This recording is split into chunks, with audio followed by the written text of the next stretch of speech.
Hi guys, and welcome back to my channel. So today's video is going to be my top 10 tips for dealing with morning sickness or pregnancy nausea.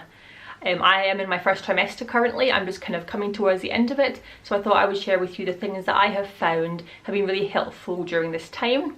This is my second pregnancy. I have a son called Samuel already, who's almost 2, and yeah, my second pregnancy and my second time of being nauseous and sick all the time. So without further ado, let's crack on into it. By far, my number one thing that I have this time that I didn't have the first time around is my essential oil diffuser. So if you don't know what this is, it's basically a little thing. You put water in it, you put essential oils in it, and then you turn it on and it kind of mists up and makes the air smell lovely around about you. If you're like me and you have pregnancy nausea and vomiting mainly because of smell sensitivity, then this is really a lifesaver, because you can just smell this and it takes away any kind of smell that you might not like about your room. I always found that as soon as I become pregnant, everything in my house smells absolutely disgusting. Things that I hadn't noticed before, like the kitchen for example. The kitchen to me right now smells absolutely vile. It does not smell good at all. Like, I want to be sick every time I walk into the kitchen. But if you have an essential oil diffuser on, then it kind of takes away from the general unpleasantness and is really helpful. Going along with this, I would also say to keep one of the little oil packet things, one of the little oil, what are they, jars? Little oil things in your pocket at all times. I highly recommend the mint smell and the orange and lemon, because the kind of sour citrusy smells really help with nausea, and similarly with mint, it's really meant to help with nausea. If you like ginger, that could be a good call as well. I'm not a fan of ginger, but if you do, you could use one of them.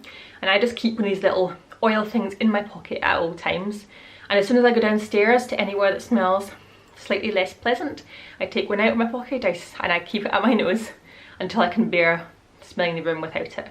And it's really helped and kind of helped reduce down my nausea quite a lot. Now of course these tips work to varying degrees depending on your level of nausea. I would say that I have moderate nausea, I have quite a lot of nausea, and I do puke most mornings, but I wouldn't say that I've got very severe nausea. I'm not being hospitalised, and I don't think I have particularly mild nausea, because it does quite significantly affect my day-to-day life. So I'll say I have moderate nausea. And the diffuser essential oils situation, I'm telling you, try it because it's really great. The next thing I would say is something that a lot of people recommend, and it's to eat a little bit as soon as you can bear it in the mornings. So I know a lot of people recommend to eat some crackers before you get out of bed. I personally can't stomach it that early, but as soon as I get upstairs, as soon as I get out of bed, I get my essential oil next to my nose. I go downstairs after a few minutes, like 5 to 10 minutes at least. I try and eat some cereal, because as soon as you've got something in your stomach, I find my nausea massively is reduced. And I will say it's kind of hard because I'm not hungry at that time in the morning, especially pregnant. I'm not hungry for anything at that time in the morning, but eating a little bit as soon as you can really does help reduce the nausea. I think it's something to do with your stomach acid not irritating you and not making you feel as nauseous if you've got some food in there. So I would highly recommend that if you can, eat something in bed. If you can't, eat something kind of soon after you get out of bed. Okay, the next thing is get yourself some sweets, some mints and some sour sweets, which is what really works well for me. I also have chewing gum as well. If you don't want to have something sugary, chewing gum works great.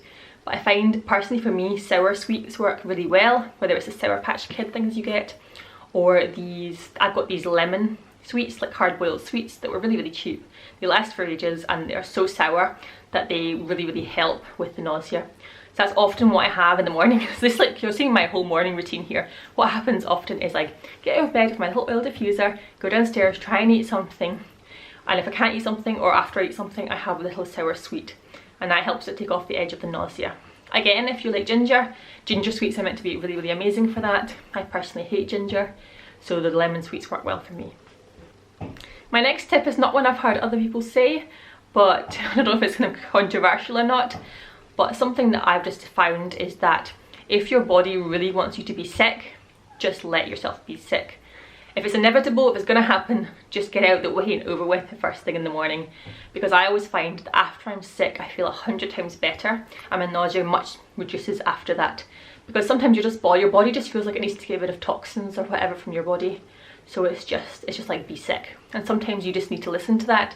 If your nausea is so much that you can't fight it back with the things I've been saying so far, I would just say, let yourself be sick. It's not fun, it's horrible, I've been sick many times. But sometimes that's just what your body needs. And it does help you to feel a lot better afterwards.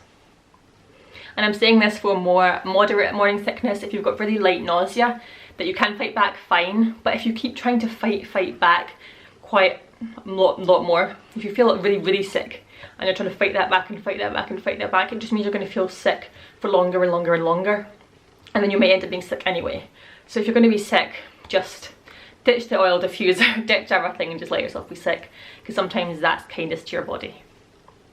Okay, the next one is probably related to my smell sensitivities as well, to your smell sensitivities, and it's to get out of the house and get some fresh air. Fresh air, because I'm so sensitive to smells at the moment, and you might find this too, fresh air smells so delicious to me. I love it. We have a little bit next to our house where you can walk down and get to a lovely park, and it's got like a forest smell, and it's so delicious. And probably just that combined with the exercise is really nice.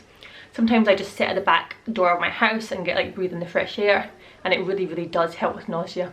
I know it's not always possible to get outside, whether you live in a flat or you can't get outside because you're feeling too sick.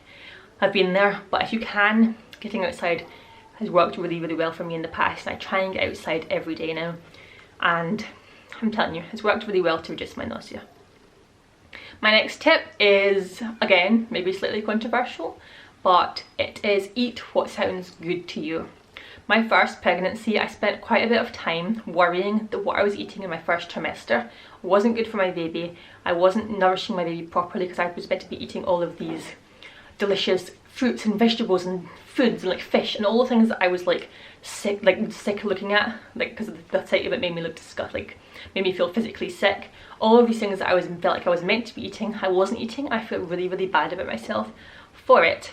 But now that I'm in my second pregnancy, I know that for me anyway, and for a lot of women, it'll probably go away, and in the second and third trimester you kind of make up in terms of nutritional health of what you're eating. So for my personal rule, I say to myself, eat what sounds good in the first trimester, because you're getting some kind of nutrition for your baby, and as long as you're taking your vitamins, then your baby's probably getting most of what it needs.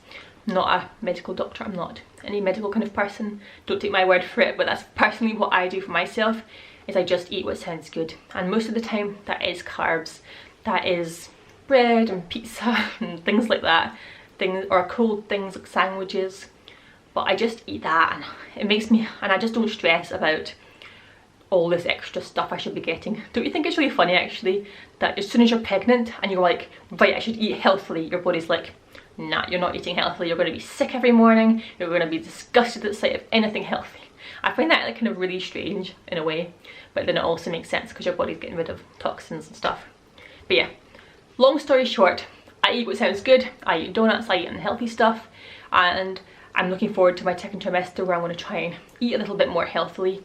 But for now, I'm just going to eat what sounds good. And if it sounds good to your body, it's probably what your body needs anyway, in my opinion. Another very small tip is to take your prenatal vitamin at night, or at whatever time of day you are least queasy. So I have fairly typical morning sickness, in which my morning sickness is worst in the morning and it gets slightly better as the day goes on. So I take my prenatal vitamin at night time. So yeah, if yours is worse at night, have one in the morning. If it's worse in the morning, have one at night. Just makes it a lot easier for yourself, and you're not wanting to be sick when trying to swallow your vitamin. Okay, my next tip is something that probably isn't possible for a lot of people, but something that's personally worked for me, so I thought I would include it, and it is to get up later if possible. So I know a lot of people work, I know a lot of people have to get up early for certain reasons. Personally, I'm a stay-at-home mum with a toddler, and what I did was I shifted Samuel's bedtime just a little bit later, so he gets up a little bit later now in the morning, so that I get a little bit more of a lie-in and trying to sleep off more of the time where I feel most nauseous, which is the morning. So personally it's worked for me, I know it might not work for you. Another tip kind of related to that one is to shower when you get up, because the smell of a shower can be quite nice. If you use nice shower gel, then use that, and it kind of brings like nice smells to you. And like I said, smells and vomiting go very hand in hand with me anyway, and yeah, it just helps to kind of clear my senses and balance me and kind of get me sorted for the day, rather than getting straight up, going straight downstairs, smelling the kitchen and feeling awful, which is what happened quite a lot. I try, if I possibly can, to get a shower when I wake up. My next tip is to go easy on yourself. Mental health can be quite low in your first trimester, what with worrying about if the baby's okay and being sick and just eating maybe not as well, and you just maybe feel overall mentally not as good. Give yourself a break, because first trimester, my first pregnancy, I was so hard on myself. I was like, I need to get up, I need to do things, I need to be motivated, I've got so much to do, and I like wound myself up and got myself stressed about this. This time I am reminding myself there's literally a tiny child growing inside you. It goes from this to like this in 12 weeks, which is why you feel so exhausted the first trimester as well. It's because it's doing a massive part of the growing then. Give yourself space to literally just grow this human, and just relax as much as you can and forget about the housework. It doesn't matter if it's not all done.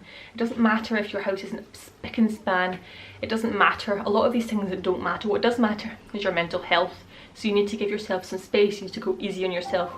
You need to make time for whatever you like to do that's good for your mental health, whether that's journaling, whether that's reading your Bible, whether that's just reading in general, whatever that is that's good for you mentally.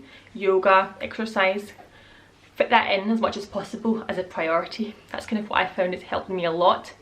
And yeah, just be easy on yourself. Those are my top 10 pregnancy nausea hacks, pregnancy morning sickness tips. I hope this was helpful to you. If you are in your first trimester, or if you've been there and you've got some good tips, do leave them down below in the comments for other people to kind of go and read. And I'll see you very soon in my next one. Bye.